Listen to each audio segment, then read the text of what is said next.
Bonjour à tous et bienvenue dans cette nouvelle vidéo où on va maintenant afficher plusieurs images. Alors je vais vous montrer comment faire et on va ensuite importer cette logique dans un composant et composant qui sera au cœur d'un autre composant. Donc on verra comment inclure un composant dans un composant.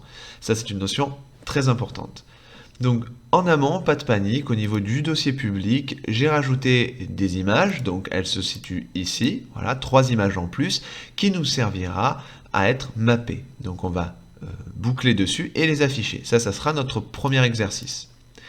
Au niveau de nos composants, on a picture.js, donc on est parti. Moi pour l'instant je ne retourne qu'une seule image, mais j'aimerais retourner toutes mes images désormais. Donc qu'est-ce qu'on va faire? On va déjà se créer un tableau. Donc const, on va l'appeler sobrement images, et à l'intérieur on va remettre le nom de nos images. Ce sera la valeur de notre tableau.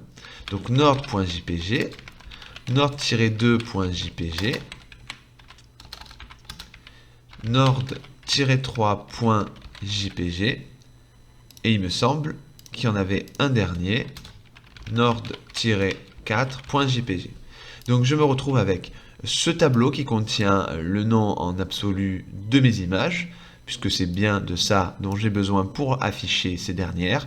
On n'a plus qu'à boucler dessus. Alors attention, le for each ne marchera pas, il va falloir mapper. Donc on va utiliser map. Alors comment est-ce qu'on va faire? C'est assez simple. Je vais venir ici au niveau de mon tag img, donc je vais couper ce code-là. Et étant donné que j'ai besoin d'écrire du JavaScript dans mon render, je vais ouvrir mes accolades.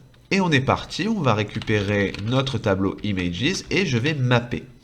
Donc on est parti pour la fonction en callback. Très bien. Pour chaque itération, on aura besoin de image. Donc je l'appelle image, vous pouvez l'appeler comme vous voulez, ça représentera la valeur. Donc ça serait plutôt le name. Voilà, pour être un peu plus concis. Name. Et qu'est-ce qu'on va faire? On a besoin de retourner du JSX, bien sûr, comme à chaque fois.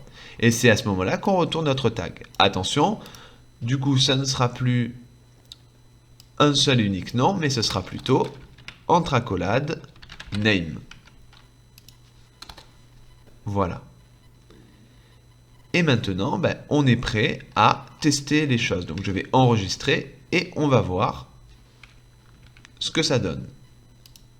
On voit que maintenant j'ai bouclé, j'ai mappé sur chaque valeur de mon tableau et j'ai affiché les images.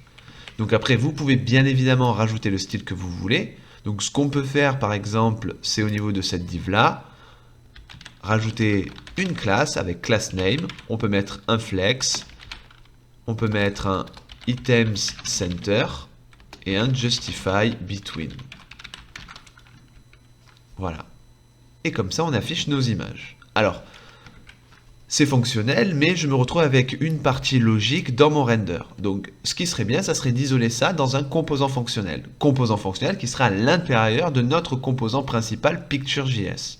Donc, ce que je vais faire, c'est juste en dessous de mon tableau Images, me créer un Image Component, Images Component, qui serait à ce niveau-là un nouveau composant fonctionnel.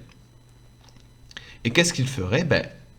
Il aurait besoin de retourner le mappage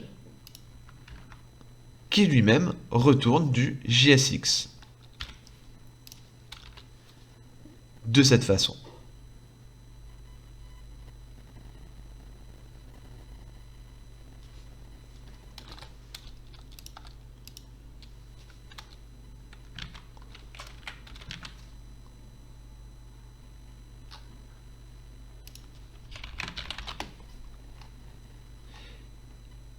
Et maintenant, qu'est-ce qu'on va faire? Tout simplement, on n'a plus qu'à appeler ce dernier dans notre renderer.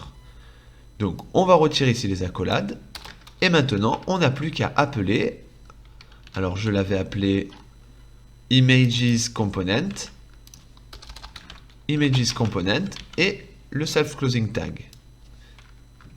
Si je reviens, voilà, ça a déjà été réactualisé, mais tout fonctionne comme avant. Donc voilà comment faire pour intégrer un composant à l'intérieur d'un autre composant.